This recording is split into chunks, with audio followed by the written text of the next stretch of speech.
ചിന്തിച്ച് നോക്കിയിട്ടുണ്ട്. നമ്മളിൽ പലരുടെയും രോഗം ഓരോ ദിവസം കഴിയുന്തോറും ഇങ്ങനെ ചുരുങ്ങി പോയിക്കൊണ്ടിരിക്കുകയാണ്. അതിന്റെ നമ്മൾ പണ്ടൊക്കെ ഒരുപാട് കൂടുതൽ നടക്കുമായിരുന്നു. ഇപ്പോ ആ ഒരു ശീലം നമ്മൾ പതുക്കെ പതുക്കെ നിർത്തിക്കൊണ്ടിരിക്കുന്നു. മുറ്റത്ത് നിന്ന് മൈതാനത്തോടെ ഇറങ്ങുന്ന ഇപ്പൊ പതുക്കെ നിർത്തിക്കൊണ്ടിരിക്കുന്നു. എന്തിന് നമ്മൾ മുറിക്കുള്ളിൽ ഒരു കസേരയിൽ നിന്ന് മറ്റൊരു മുറിയിലേക്ക് പോകാൻ പോലും വളരെ ചുരുക്കം പേര് അതും ഭയപ്പെടുന്നു. അതിനൊരു കാരണം കൊണ്ട് അവർക്ക് നല്ല വേദന അനുഭവപ്പെടുന്നു. നമ്മുടെ ഈ രോഗം ഇങ്ങനെ ഒരു മുറിക്കുള്ളിൽ ചുരുങ്ങി പോകാനായിട്ടുള്ളതാണോ? അല്ല. എന്തുകൊണ്ട് ഇതിങ്ങനെ വരുന്നു? ഇത് പ്രായത്തിന്റെ ഒരു ബുദ്ധിമുട്ട് കൊണ്ട് മാത്രമാണോ? അതുമല്ല. അപ്പോ one of the main causes of ഈ പെയിൻ ഇസ് അത് എന്തുകൊണ്ടെന്ന് വെച്ചാൽ അത് മുട്ടുവേദനയാണ്. അപ്പോ ഈ മുട്ടുവേദനയ്ക്ക് പല കാരണങ്ങളുണ്ട്. അതില് വളരെ സാധാരണമായി കാണുന്ന മുട്ടുവേദനയുടെ ഒരു കാരണമാണ് ഓസ്റ്റിയോ ആർത്രൈറ്റിസ് അഥവാ തേയ്മാനം എന്ന് നാം വിശേഷിപ്പിക്കുന്നത്. നമസ്കാരം, ഞാൻ ഡോക്ടർ അരുൺ മാമൻ മാത്യു, അസീസിയ ഹോസ്പിറ്റലിലെ ഓർത്തോപെഡിക്സ് വിഭാഗം പ്രൊഫസർ ആൻഡ് സീനിയർ കൺസൾട്ടന്റായി സേവനം അനുഷ്ഠിക്കുന്നു. നിങ്ങളുടെ ഈ നഷ്ടപ്പെട്ടു പോയ ആത്മവിശ്വാസവും ചലനശേഷിയും അതെങ്ങനെ നമുക്ക് തിരിച്ചു വീണ്ടെടുക്കാം എന്നതിനെ കുറിച്ച് വളരെ ശാസ്ത്രീയമായി അതിന്റെ കൃത്യതയോടുകൂടി വളരെ ബ്രീഫായിട്ട് അതിനെപ്പറ്റി സംസാരിക്കാൻ ഞാൻ ഈ അവസരം വിനിയോഗിക്കുന്നു. എന്താണ് ഓസ്റ്റിയോ ആർത്രൈറ്റിസ് അഥവാ തേയ്മാനം? മുട്ടുവേദനയ്ക്ക് പല കാരണങ്ങൾ ഉണ്ടായേക്കാം, പക്ഷെ അതിൽ വളരെ സാധാരണമായി കാണുന്നതാണ് ഓസ്റ്റിയോ ആർത്രൈറ്റിസ് അഥവാ തേയ്മാനം എന്ന് നാം വിശേഷിപ്പിക്കുന്നത്. മുട്ടിനുള്ളിൽ നമ്മൾ 2 എല്ലുകളുണ്ട്. ഈ എല്ലുകൾ തമ്മിൽ ഉരസാതിരിക്കാൻ അതിന് മിനുസം തരുന്ന ഒരു സ്ട്രക്ചർ ഉണ്ട്. അതിനാണ് നമ്മൾ കാർട്ടിലേജ് എന്ന് പറയുന്നത്. ഈ മുട്ടിന്റെ മടക്കിനുള്ളിൽ തന്നെ ഒരു കുഷനിങ് പാഡ് ഉണ്ട്. അതിനാണ് നമ്മൾ മെനിസ്കസ് എന്ന് പറയുന്നത്. അതൊരു ഷോക്ക് അബ്സോർബർ ആണ്. പിന്നെ ഇത് കൂടാതെ നമ്മുടെ മുട്ട് അത് അമിതമായി അൺസ്റ്റേബിൾ ആവാതിരിക്കാൻ സൈഡിലായിട്ടുള്ള സ്ട്രോങ് ആയിട്ടുള്ള നാരുകളുണ്ട്. അതിനാണ് ലിഗമെന്റ്സ് എന്ന് പറയുന്നു.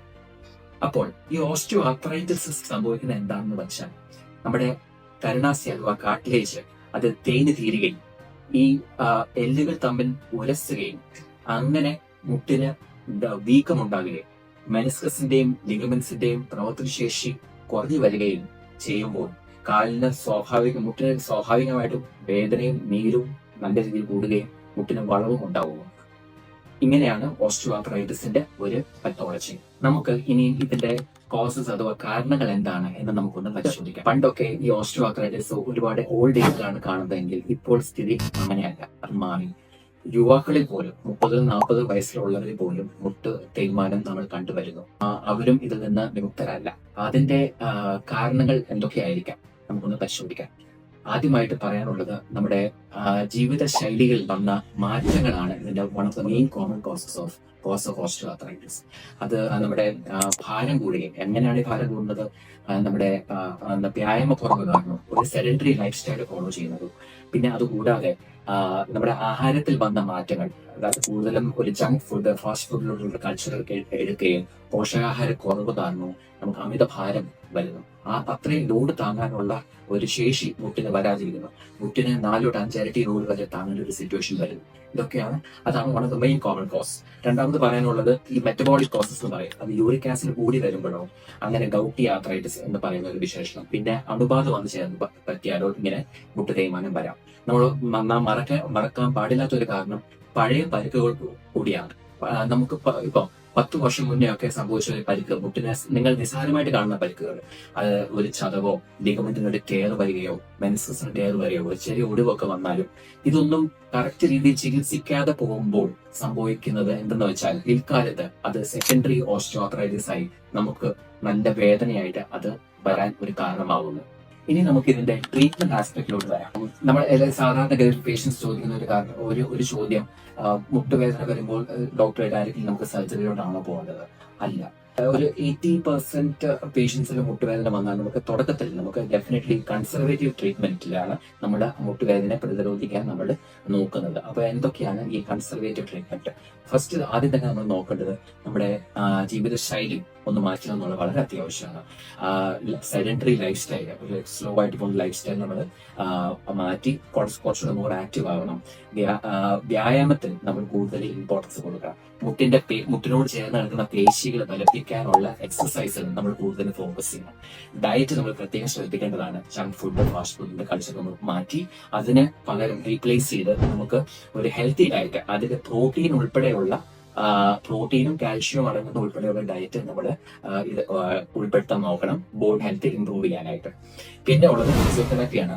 തെറാപ്പിയിൽ നമ്മൾ കൂടുതൽ ഫോക്കസ് ചെയ്യുന്നത് ഫിസിയോതെറാപ്പിസ്റ്റ് വന്ന് മസിൽസിന്റെ നീർക്കെട്ടും സ്റ്റിഫ്നെസ്സും കുറയ്ക്കാനായിട്ട് ചെയ്യുന്ന കുറച്ച് മൊഡാലിറ്റീസ് ഉണ്ട്. അൾട്രാസൗണ്ട് തെറാപ്പി എന്നൊക്കെ പറഞ്ഞ് അത് പ്രയോജനമായിരിക്കാം.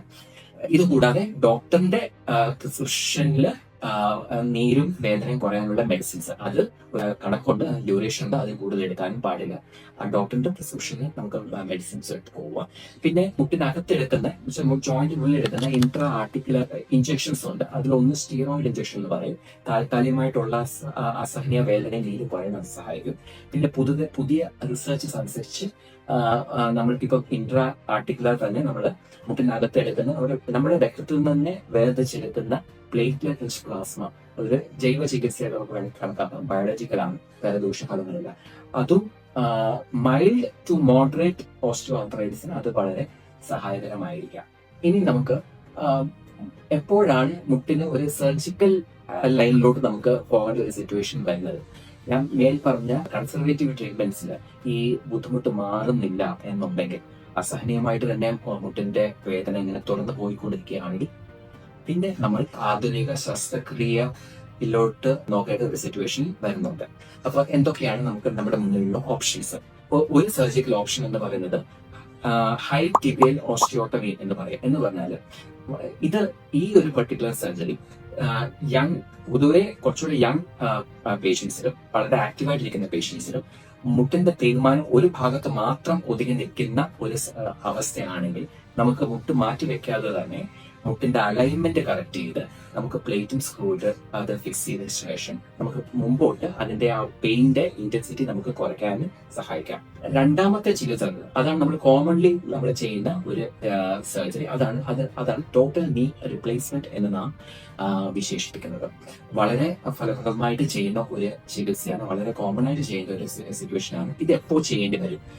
അത് എപ്പോഴെന്ന് വെച്ചാൽ ഈ കൺസർവേറ്റീവ് ട്രീറ്റ്മെന്റ് ഏൽക്കാതെ വന്നാൽ, മുട്ട വളരെ സിവിയർ ആയിട്ട് തന്നെ ആർത്രൈറ്റിക് ആയി പോയി കഴിഞ്ഞിട്ടുണ്ടെങ്കിൽ, മുതിർന്നവർക്ക് പ്രായമുള്ളവരിൽ ടോട്ടൽ നീ റിപ്ലേസ്മെന്റ് വളരെ ഫലപ്രദമായ ഒരു സർജറി ആയിരിക്കാം.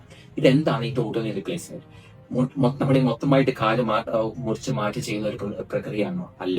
ഇത് നമ്മൾ തേഞ്ഞു പോയ മുട്ടിന്റെ ഭാഗം മാത്രം അത് എടുത്തു മാറ്റി അത് റീസർഫസ് ചെയ്ത് അതിന് പകരമായിട്ട് നമ്മൾ മെറ്റൽ അഥവാ ലോഹവും അതിന്റെ പ്ലസ് ഒരു പ്ലാസ്റ്റിക് കൂടെ വെച്ച് കൃത്രിമമായിട്ട് നമ്മൾ ഫിക്സ് ചെയ്യുന്ന ഒരു സർജിക്കൽ പ്രൊസീജിയറാണ് ഈ ടോട്ടൽ നീ റിപ്ലേസ്മെന്റ്. വളരെ ഒന്നുകൂടെ ഊന്നി പറയാണ്, വളരെ ഫലപ്രദമായ സക്സസ്ഫുൾ ആയിട്ടുള്ള ഒരു സർജറിയാണ്. നമുക്ക് മുമ്പോട്ട് നമ്മുടെ ജീവിത ശൈലി തന്നെ അത് മാറ്റാനും ജീവിത നിലവാരം അത് മെച്ചപ്പെടുത്താനും ചലനശേഷി ഇംപ്രൂവ് ചെയ്യാനും അത് വളരെ സഹായകരമായിരിക്കാം. അവസാനമായി പറയാനുള്ളത്, നാം വേദന സഹിച്ചല്ല, മറിച്ച് ആരോഗ്യത്തോടെയും ആത്മവിശ്വാസത്തോടെയും കൂടെയുള്ള ഒരു ജീവിതമാണ് നാം നയിക്കേണ്ടത്. നന്ദി. Azizia Medical College Hospital, Mianor Kolam.